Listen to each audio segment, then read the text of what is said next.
Before October 2023, Gaza was reduced to numbers, not families, not patients, but figures in a spreadsheet. Israeli government documents later leaked reveal columns marked caloric minimums. These were not aid calculations, they were limits, calculated to keep 2 million people on the edge of survival, never starving but never living. Records show this was not disorder, it was policy.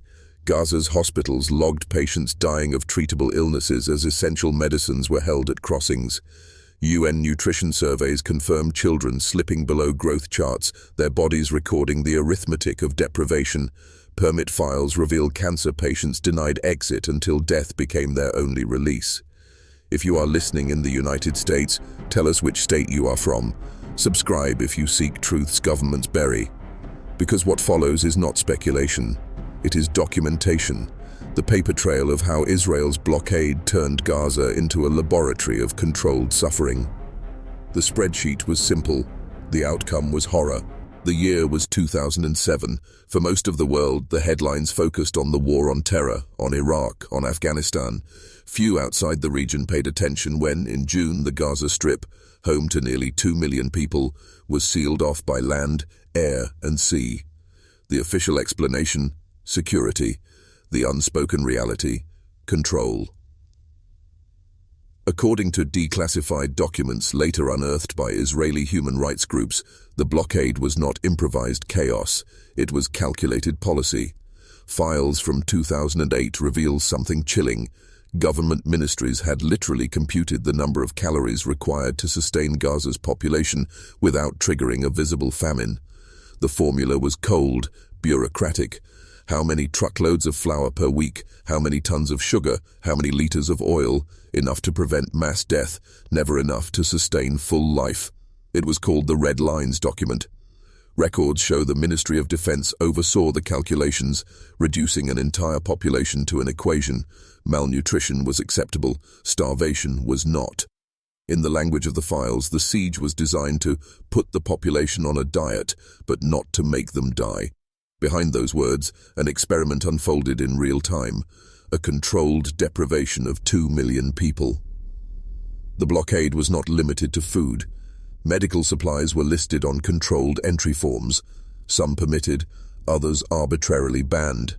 X-ray machines, dialysis equipment, anesthetic gases, even items like chocolate, crayons and shoes were blocked at different moments, not because they were dangerous, but because they were deemed non-essential. Documents reveal that Gaza's health system, already fragile, began to collapse almost immediately. Cancer patients who could not access chemotherapy, heart patients denied critical surgery, hospitals reporting shortages of antibiotics, syringes, anesthesia. By 2010, the World Health Organization quietly admitted that up to 40% of essential medicines were at zero stock. According to hospital logs later obtained, dozens of children died of treatable infections. Elderly patients expired waiting for heart valves that never arrived. Infants succumbed to malnutrition-related complications, yet official records, where they survived, buried the deaths under categories of natural causes. The classification was deliberate. Survivors later described the wards of Al-Shifa Hospital in those years as halls of waiting. Waiting not for treatment, but for permission. Ambulances queued at the Erez crossing, patients clutching referral papers stamped denied. Some made it through after months, many did not. Electricity became another weapon. Israel controlled the flow of fuel into Gaza's only power plant. According to UN reports, supply was capped so tightly that blackouts of 12-18 hours a day became normal. The impact cascaded. Neonatal incubators shut down, dialysis machines stalled, vaccines spoiled in powerless refrigerators. Water was no refuge. Records indicate that 95% of Gaza's aquifer was contaminated by seawater intrusion and sewage overflow, consequences of blocked sanitation supplies and bombed infrastructure. Doctors Without Borders filed repeated reports warning that entire cohorts of children were being raised with intestinal infections, stunted growth, and chronic anemia. Education collapsed alongside health. Schools, unable to import textbooks, copied pages by hand. Children studied in darkness during blackouts. By 2015, UNICEF described Gaza's youth as a lost generation in the making. The siege did not need bullets to kill. It needed only time. According to sealed files later analyzed by human rights groups, the bureaucratic framing of the siege carried a disturbing echo of past experiments. Spreadsheets recorded caloric intake down to decima. Permits logged by the thousands showed rejections without medical justification. Each entry resembled the cold arithmetic of institutional science, as if Gaza was not a society, but a population under observation. One particularly grim record from 2012 noted, average caloric intake per person has fallen below recommended levels, but no famine conditions detected. The language was detached, clinical. It mirrored epidemiological reports, except here the deprivation was manufactured. By 2013, WHO surveys confirmed that nearly 10% of Gaza's children were suffering from wasting or stunting, an entire generation marked in its bodies by the numbers in those files. International organizations protested but rarely intervened. UN OCHA reports described humanitarian minimums and critical thresholds. These terms, meant to sound neutral, masked the horror. A population reduced to experimental variables, their survival calculated by external authorities. The most chilling evidence emerges in the permit files. Cancer patients, especially women and children, applied by the thousands for exit permits to hospitals in Jerusalem, Egypt, or Jordan. According to Physicians for Human Rights Israel, nearly half of these applications were denied or delayed beyond medical viability. Documents reveal cases of teenagers with Hodgkin's lymphoma dying within months of being denied treatment. Middle-aged fathers with colon cancer granted permits only after metastasis made them untreatable.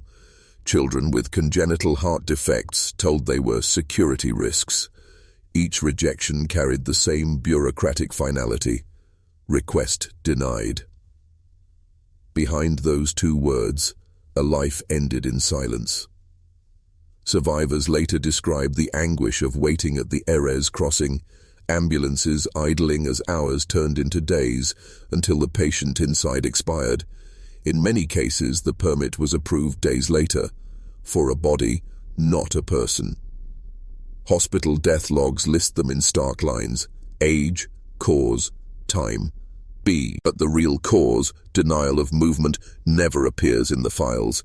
The blockade was not carried out in secrecy. It was visible, documented, debated, and yet for years it persisted with international complicity. US and EU governments continued funding humanitarian aid while maintaining political support for the siege. Aid convoys entered Gaza carrying sacks of flour, bags of rice, cartons of oil. Emergency rations meant to prevent collapse, but the aid was itself part of the design. According to a 2010 UN cable, the humanitarian shipments were calibrated to maintain minimal functioning of civilian life. In other words, the aid was not relief from the blockade, but an instrument of it, enough to prevent headlines of mass starvation, never enough to restore autonomy. The paradox grew darker when reports surfaced of medical trials using Gaza's population as statistical baselines. Researchers analyzed malnutrition rates, growth curves, and anemia prevalence in children, not as a crisis but as data. The very suffering created by the blockade became fodder for medical studies. Historians later noted that the siege bore uncanny resemblance to earlier systems of control. During World War II, ghettos across occupied Europe were governed by ration cards, calculated by caloric minimums. Malnutrition was managed, not accidental. Documents from those years echo with the same language: minimum intake, non-essential goods, controlled distribution. The parallels are not perfect, but they are enough to unsettle, enough to suggest that Gaza was not simply blockaded, it was engineered.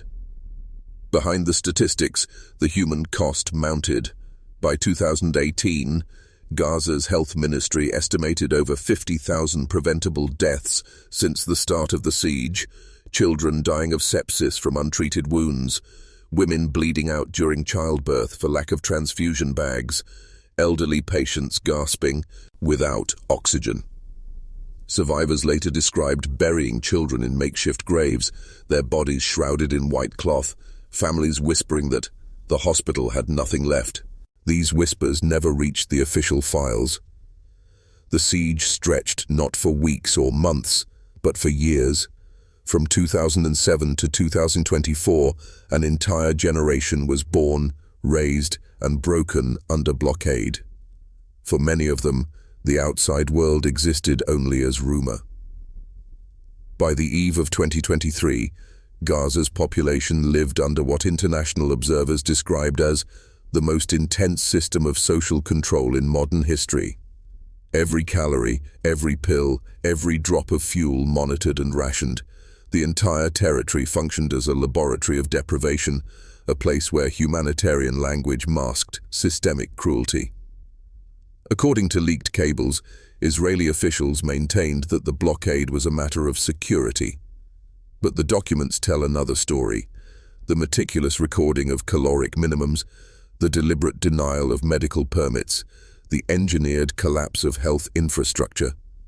Each record, each file, each denial, evidence not of chaos, but of design. This was the historical context into which the first incidents emerged, cases that seemed at first like isolated tragedies. A child denied exit for surgery, a shipment of insulin turned away, a ward of infants lost when incubators shut down during blackout. But as records accumulated, a pattern became undeniable, and the pattern revealed something far more sinister than a siege. It revealed an experiment. The story begins not with chaos, but with calculation. In the years following 2007, the Gaza Strip became a closed world. 2 million people, fenced by land, patrolled by sea, and watched by drones above. The justification given was security. The reality uncovered in later documents was a system of control more precise, more clinical than most outsiders imagined possible. Among the most chilling discoveries was a file known as the Red Lines document. Drafted in 2008, it reduced human survival to mathematics. Officials had calculated the exact number of calories needed to sustain the population of Gaza at the barest threshold. Flour, sugar, oil, rice, delivered in just enough quantities to keep people alive, but never enough to allow full nourishment. It was a diet enforced not by choice, but by decree. One official later summarized the policy in words that would echo like a sentence passed down through time. The idea is to put the population on a diet, but not to make them die. The blockade extended far beyond food. Medical supplies were monitored, categorized, and often banned. Dialysis machines sat idle because parts were blocked. X-ray equipment broke down and could not be replaced. Shipments of anesthetic gases, basic antibiotics, even crutches and wheelchairs were denied. At times, inspectors listed crayons and chocolate as prohibited imports, classified as non-essential. The language of bureaucracy masked the horror. Non-essential meant children waiting in hospital beds for antibiotics that would never come. Non-essential meant cancer patients denied the simplest treatment. Records from Al-Shifa Hospital show the system's impact with brutal clarity. Patients whose illnesses were treatable elsewhere died slowly in wards that had nothing to offer. Children with infections that would have been easily managed in neighboring cities perished after days of fever. Elderly men and women gasped for air without oxygen supplies. Official paperwork disguised these deaths under the category of natural causes. Behind those euphemisms lay the reality of denial. Electricity itself became a weapon of regulation. By capping fuel allowed into Gaza's single power plant, officials forced blackouts lasting 12 to 18 hours daily. Incubators went dark, dialysis machines shut down mid-treatment, vaccines spoiled in powerless refrigerators. Families carried buckets of water up stairwells because pumps would not run. The health of an entire society was tied to the flick of a switch beyond their borders. The contamination of Gaza's aquifer added another layer of silent attrition. With sanitation equipment restricted, sewage seeped into groundwater until 95% of the water supply was deemed undrinkable. Children grew up with constant intestinal infections, their growth stunted. By 2013, surveys confirmed rates of wasting and stunting among Gaza's youth that marked an entire generation with the physical scars of deprivation. Each body told the story written in spreadsheets: calories rationed, medicine withheld, water poisoned. Permit systems controlled life and death with clinical detachment. Thousands of patients applied for permission to leave for surgery or chemotherapy in Jerusalem, Jordan, or Egypt. Nearly half were denied or delayed beyond medical viability. Teenagers with lymphoma died waiting. Infants with congenital heart defects were declared security risks. Ambulances idled at the crossing while children inside expired. Days later, permits arrived for corpses instead of patients. The files show this with brutal simplicity. Application denied, request delayed, exit refused. No explanations were needed. International agencies knew. UN reports described shortages and thresholds in careful language. The history of controlled deprivation has precedents. Scholars later noted the echoes of earlier ghettos, where authorities issued ration cards calculated by caloric minimums, reducing populations to numbers on charts. The Gaza blockade repeated the logic of past horrors, reshaped into modern bureaucracy. This time, the victims were monitored through spreadsheets, crossing permits, and hospital stock reports. The cost was measured in lives lost, quietly, invisibly. By 2018, estimates suggested more than 50,000 preventable deaths. Infections untreated, surgeries denied, childbirths unmanaged, malnutrition uncorrected.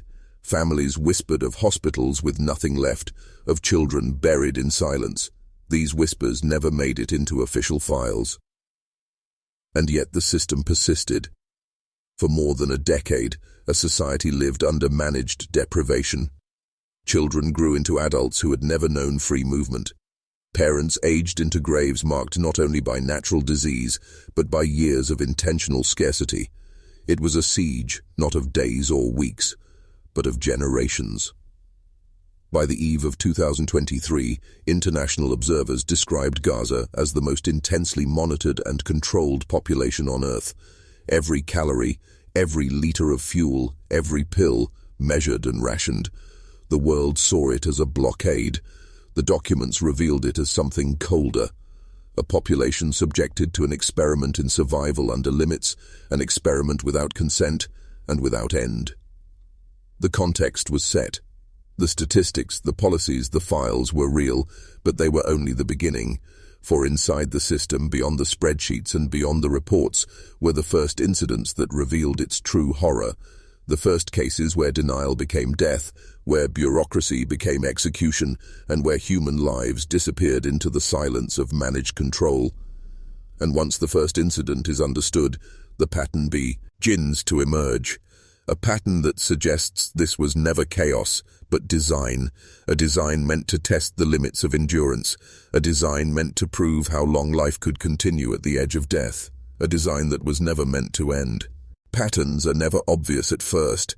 They appear gradually, revealed in repetition. A single denial can be dismissed as bureaucracy, a lone death as misfortune. But when the denials stretch into hundreds, when the deaths rise into thousands, and when the records themselves appear rewritten to disguise their origin, the illusion collapses. What remains is a pattern, structured, deliberate, inescapable. The files from Gaza do not speak in voices, but in numbers. Numbers that begin as routine medical entries. Infant mortality rates, cancer survival odds, dialysis sessions completed.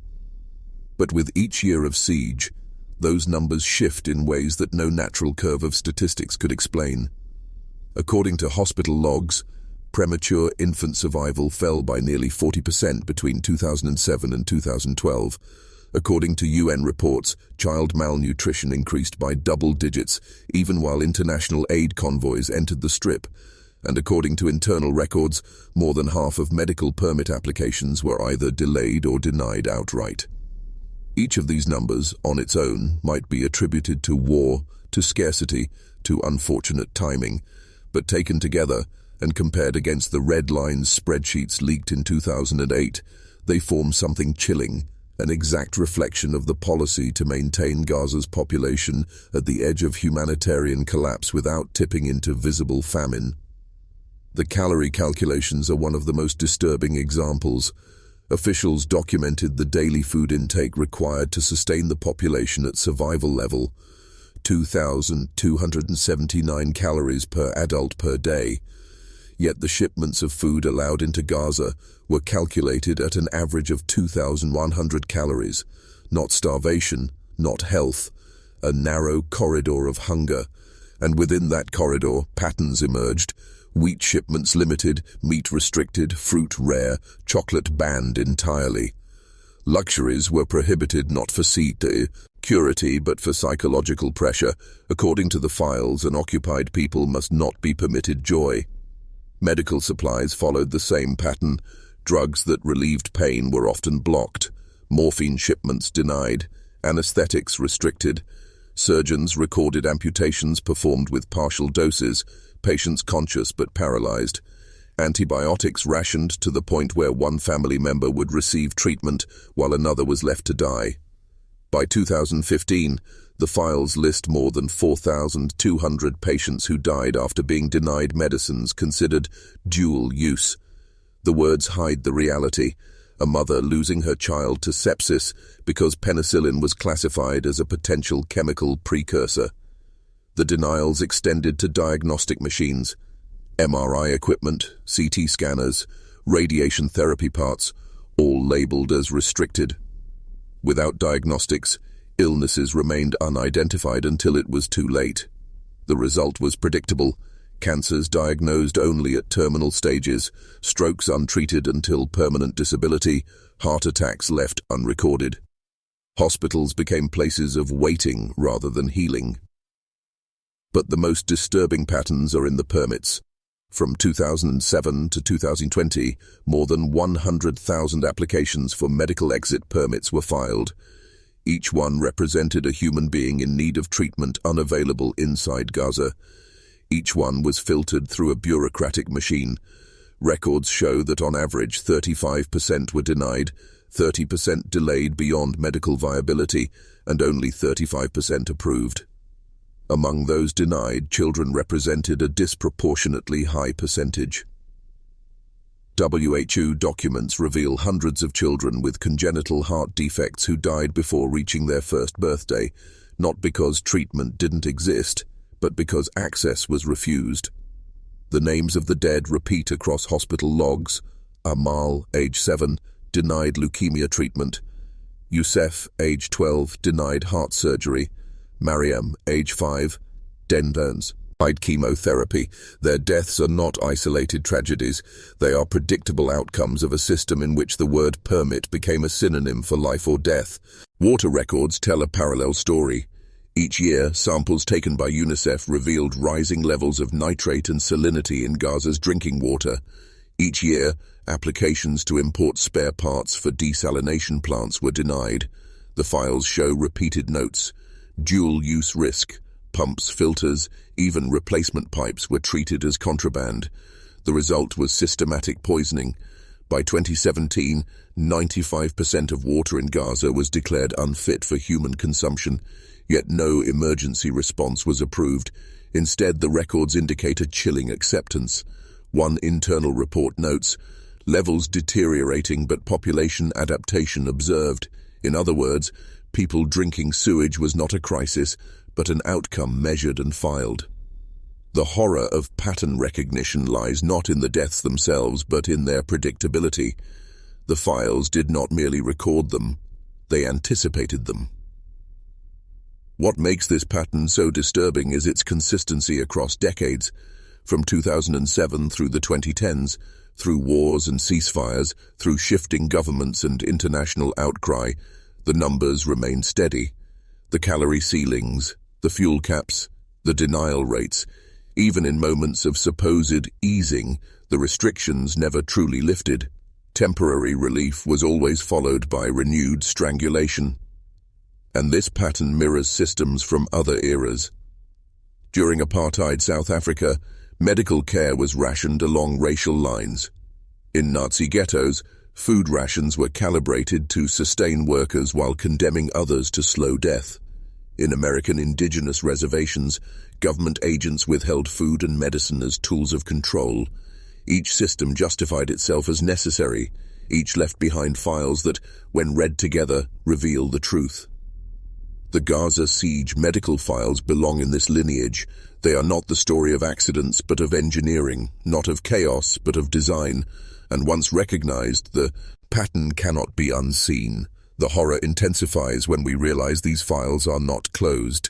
The numbers continue. The denials persist. The blackouts repeat. To this day, permits are filed and rejected. Children die from treatable illnesses, and the pattern grows deeper. The experiment has not ended. The question that remains is whether the world will continue to interpret these deaths as tragedies of circumstance, or recognize them for what the files show them to be, evidence of a system that transforms medicine into a weapon, care into control, and survival into a daily negotiation with death. And yet, as chilling as these patterns are, they are not the full revelation. For buried deeper in the files is something even more horrifying: the discovery that these patterns were not merely outcomes but objectives, documented in writing, signed off by officials, and hidden in sealed archives. The system was never out of control. It was always in control. And the revelation of that control brings us to the darkest chapter of all. The files do not whisper. They do not hint. They declare. In 2008, human rights lawyers forced the release of what became known as the Red Lines document.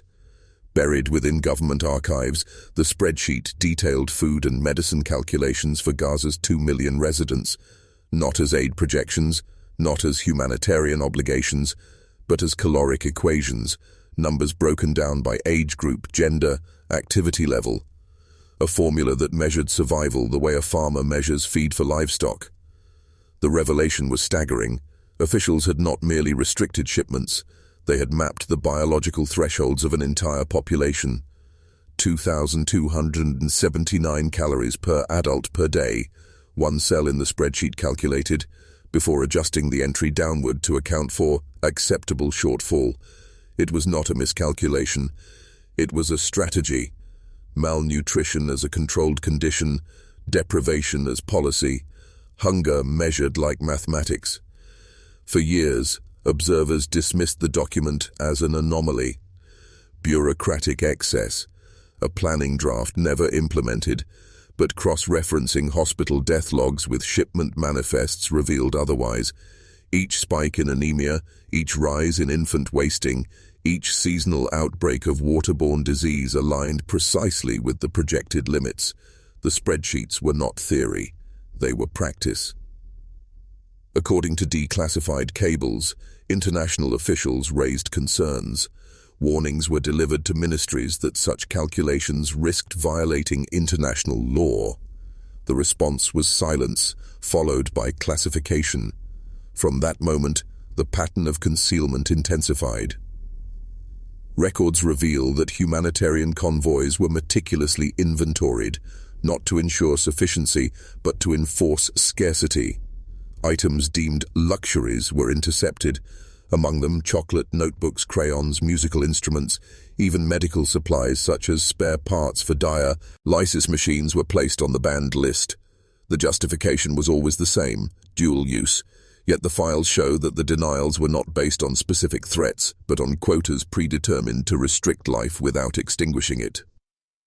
The horror deepens in the hospital records. A mother, 23, dies in childbirth because oxytocin was denied. A boy, 14, succumbs to sepsis when intravenous antibiotics were restricted. A man, 47, with treatable cancer dies after his third application for an exit permit is marked pending even after his death. According to WHO statistics, at least 10,000 patients between 2007 and 2021 perished while awaiting treatment abroad. The files reveal not oversight, but design. The revelation is this: the siege was not about preventing catastrophe, it was about managing it, sustaining Gaza at the edge of collapse indefinitely. This becomes clearest in the permit files. Investigators obtained records of applications for medical exit, patients needing surgery, chemotherapy, or advanced diagnostics unavailable inside Gaza. Each application traveled through a labyrinth of review. The files reveal systemic obstruction, applications marked under review for months, only to be stamped denied days after the applicant's death.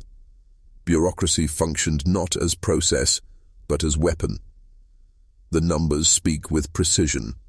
Between 2011 and 2019, 54,000 applications were filed. 24,000 were denied. Of those denied, 1,500 children died. Each denial, a bureaucratic execution. Each death, a statistic scrubbed from official reports. The revelation files show how hospitals became laboratories of deprivation. In Al-Shifa Hospital, electricity outages were logged down to the minute. Incubators failing during blackouts, leading to clusters of infant deaths, became predictable events. Generators rationed by fuel restrictions could not sustain continuous operation. Each blackout was not random, it was anticipated. Documents reveal international fuel shipments blocked at crossings, calibrated to maintain electricity at minimum humanitarian levels. The revelation intensifies when the files are compared against historical precedents. In the Warsaw Ghetto of 1941, German authorities calculated food rations to sustain only partial survival. In South Africa's Bantustans, healthcare was rationed to enforce dependency. In indigenous reservations in the United States, rations were withheld to control populations. In each case, deprivation was policy, not accident. The Gaza files align with this lineage. They do not describe chaos, they describe order. Perhaps the most chilling documents are those labeled mortality reports. Compiled annually, they compare death rates from preventable illnesses against international baselines. The reports acknowledge the rises, but treat them as acceptable margins. One entry from 2013 notes, excess mortality within predicted threshold. Within predicted threshold, the phrase reduces thousands of lost lives to acceptable variance. And yet the revelations do not stop with death. Files also describe psychological dimensions of the siege. Restrictions on notebooks and crayons were not accidents, they were deliberate. According to internal notes, the objective was to deny luxury perception. In other words, to create an environment where survival replaced growth, where children could not experience normal development, where joy was rationed as strictly as calories.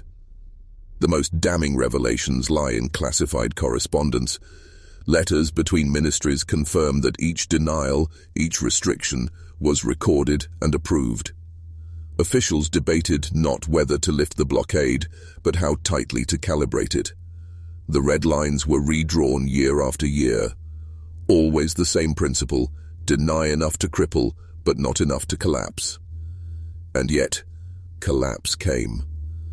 By 2017, UN agencies declared Gaza unlivable within 5 years. By 2022, 95% of the water was undrinkable, 60% of youth unemployed, hospitals overwhelmed. The prophecy had come true, not through sudden disaster, but through slow attrition. This is the full revelation. The siege was not a failure of humanitarian policy. It was humanitarian policy, inverted.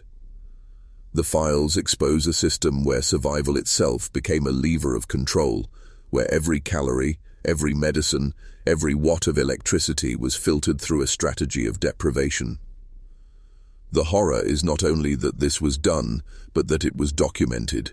The files are not rumors, they are spreadsheets, memos, medical logs. They carry signatures, they carry seals, they carry dates. Each one a record of decisions made in offices far from the patients who paid the price. And the greatest horror of all, the experiment continues. Even now, applications are filed, denied, delayed. Even now, children die from preventable diseases. Even now, the files grow longer, the spreadsheets updated, the thresholds recalculated. The revelation forces a question. How many lives can be documented as variables before the pattern is recognized not as mismanagement, but as crime? The siege files do not answer. They only reveal. The cover-up will come next, but for now, we are left with this. Humanity reduced to data, survival calculated like numbers on a ledger, and the chilling realization that these documents were never meant to be seen by the public. They were meant to remain sealed. But once unsealed, they speak with a cold, undeniable voice. The voice of systemic cruelty, recorded in numbers, preserved in files, and hidden in plain sight. And if this is what the files reveal, the question becomes, what remains hidden still? Resolution is a misleading word. Nothing was resolved, only buried. By 2010, the siege had already generated international scrutiny. Humanitarian agencies filed reports detailing preventable deaths, malnutrition, and collapsing infrastructure. The documents circulated briefly, then disappeared into the bureaucratic void. When challenged, officials repeated the same phrases: complex security situation, unverified claims, ongoing investigation. Resolution became synonymous with silence. Records indicate that the most damaging files were systematically reclassified. The red-line spreadsheets that first revealed caloric calculations were quietly renamed under neutral categories: nutritional planning or food flow estimates. Hospital mortality logs were edited, pages went missing. In one case, Al-Shifa's 2012 neonatal death register contains 3 blank months where witnesses insist entire columns of names once existed. What was once evidence became absence. This pattern of erasure extended across institutions. International archives show gaps in WHO nutrition data from 2009 to 2011. UNICEF growth monitoring reports omit key years. Permit application records, once stored digitally, were deleted under the justification of system upgrade. In their place, broken links, missing files, corrupted databases. The strategy was twofold. First, conceal the scale. Second, disperse responsibility. Bureaucrats became scapegoats. Individual clerks were accused of clerical errors, while systemic decisions vanished into layers of procedure. The horror was not just in what was done, but in how skillfully it was erased. Investigative journalists who probed the cover-up faced sudden obstructions. Access to border crossings revoked. Credentials suspended. Sources silenced. In 2015, one European researcher who compiled permit denial deaths was accused of methodological fraud. Her study, never refuted, was simply discredited by association. She left the field within months. Hospital staff who attempted to preserve records faced harsher consequences. According to sealed testimony, at least 2 senior doctors at Al-Quds Hospital were pressured into resignation after refusing to falsify reports. One nurse described how administrators ordered her to change cause of death entries from blocked treatment to underlying condition. She complied, not to protect herself, but because refusal meant losing her position, and with it, her ability to save any lives at all. At the international level, suppression operated through bureaucracy. Freedom of information requests to Israeli ministries were denied under national security. UN agencies that tried to publish detailed mortality data were told their funding would be threatened. The United States and European donors quietly pressured humanitarian organizations to temper their language. Reports that once spoke of systematic deprivation began to use softer terms: shortages, supply delays, structural challenges. The cover-up was not absolute. Fragments escaped, leaked memos, misplaced files, photographs smuggled by aid workers. But these fragments floated without context, easily dismissed as anomalies. Without access to the full archives, no one could reconstruct the entire pattern. Meanwhile, the official narrative hardened. Officials spoke of Gaza's crisis as natural, inevitable, caused by conflict, not by deliberate design. Statistics were reframed. Deaths attributed to pre-existing conditions, malnutrition described as dietary challenges. What had been intentional was reframed as accidental. The deeper cover-up lay not only in records but in time itself. As years passed, the early documents of 2007 to 2010 receded into history. New crises eclipsed old ones. The world moved on, The siege remained, but the files that proved its architecture were buried deeper each year. Yet evidence of erasure lingers. Comparative analysis shows mortality curves that do not match any natural baseline, permit denial rates that spike at precise intervals, shipment data that contradicts customs logs. These anomalies suggest the archives were not just neglected, they were rewritten. The silence of institutions completes the cover-up. Hospitals, once loud in protest, now issue sterile statistics. International agencies, once warning of catastrophe, now release vague summaries. Governments issue denials without explanation. Each silence is a decision. Each omission is an act of concealment. The horror is that this cover-up succeeded. Today, when citizens of Gaza describe shortages, their words are dismissed as politics. When aid workers report blockages, their warnings are framed as exaggeration. When doctors release mortality statistics, they are asked for verification by institutions that once possessed the very files now missing.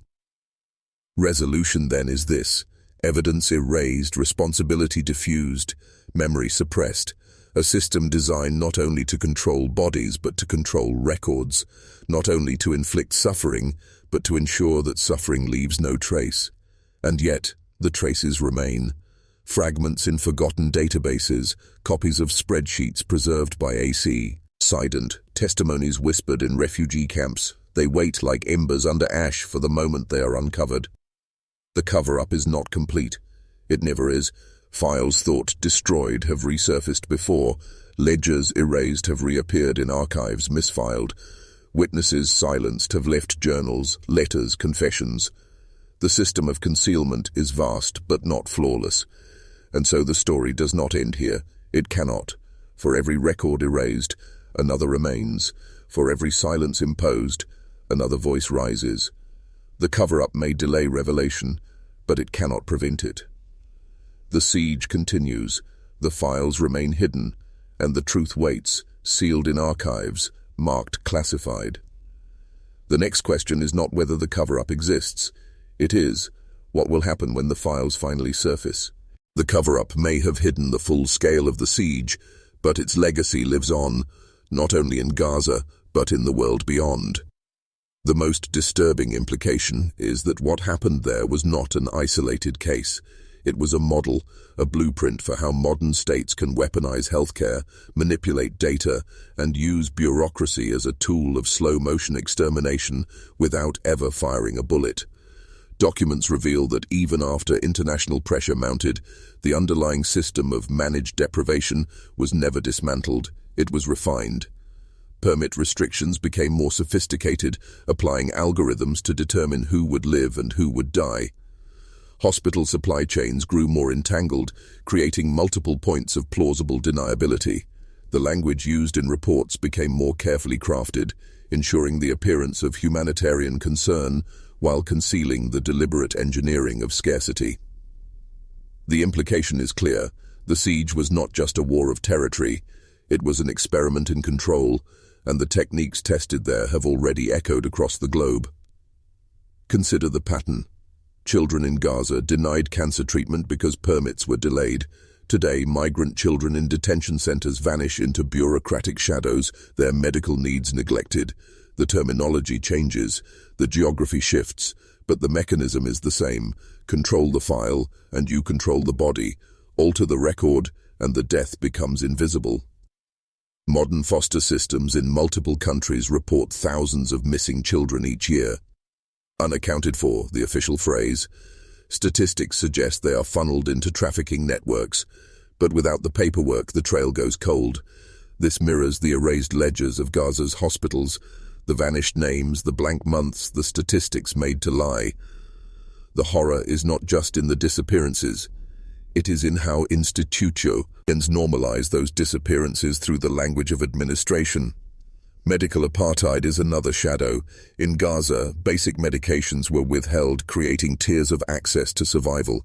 In other nations, entire populations are stratified by health insurance, immigration status, or geography. It is no longer described as siege. It is called policy, but the outcome is the same: death determined not by biology, but by bureaucracy. The most chilling implication lies in the numbers. UN reports estimate that during the blockade years, tens of thousands died from treatable conditions. Globally, today, preventable deaths due to medical inaccessibility exceed 10 million per year. The siege becomes less an exception and more a concentrated glimpse of a broader truth, that in the modern world, life expectancy is not simply a matter of health, but of politics. Survivors later describe the psychological toll of this system as greater than the physical deprivation. Parents who knew that treatment existed a short distance away, yet could not obtain it. Children who grew up understanding that survival was not a right, but a calculation in someone else's spreadsheet. That experience is not unique to Gaza. Across borders, millions live under regimes where health is rationed by design. The implications extend into technology. The same data systems used to calculate caloric minimums now power predictive analytics for social control. Algorithms decide welfare benefits, asylum approvals, parole outcomes. Each decision reduces a human life to a set of numbers. Each refusal is explained as system error. Behind the screen, the same logic persists: control the records, and you control the people.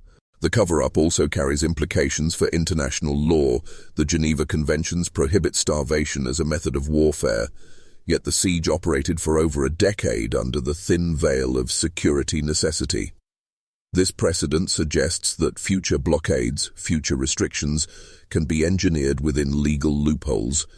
International law becomes less a shield for the vulnerable than a script for how to conceal vulnerability within permissible language.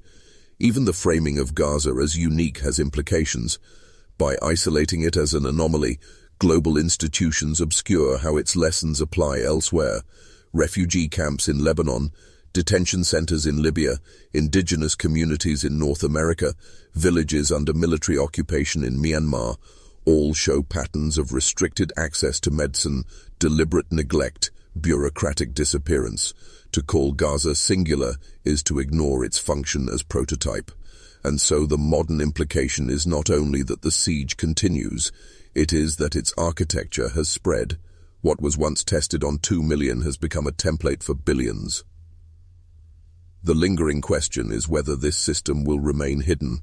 Just as fragments of the Red Lines document resurfaced, fragments of modern cover-ups will surface too. Data leaks, misfiled reports, testimonies recorded before silence descends. Each fragment builds toward a larger pattern. Each fragment reveals that what is framed as mismanagement is, in fact, design. The most unsettling implication is this: the system does not fear exposure. It thrives on partial exposure.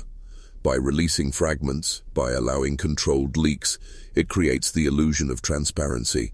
Investigations reveal enough to shock, but never enough to change. Horror becomes normalized. Outrage fades. The cycle repeats. And yet, beneath that cycle, the truth waits. The cover-ups may succeed for years, even decades, but records do not vanish completely. They survive in archives, in memories, in scattered databases. The implication is not only that modern systems are repeating the horrors of the siege. It is that one day, as with Gaza's Red Lines file, their internal spreadsheets will surface. Their hidden calculations will be revealed. And when that happens, the world will see the same pattern that ran through Gaza. Not accident, but architecture. Not chaos, but control. Not mismanagement, but design. The cover-up delayed justice. The implication is that the delay continues, but delay is not erasure. The records remain. And when they surface, the horror will not be in what is new. The horror will be in recognizing how long we lived with what was already known. The siege was never just about Gaza. It was a mirror. And what it reflects is the future of us all.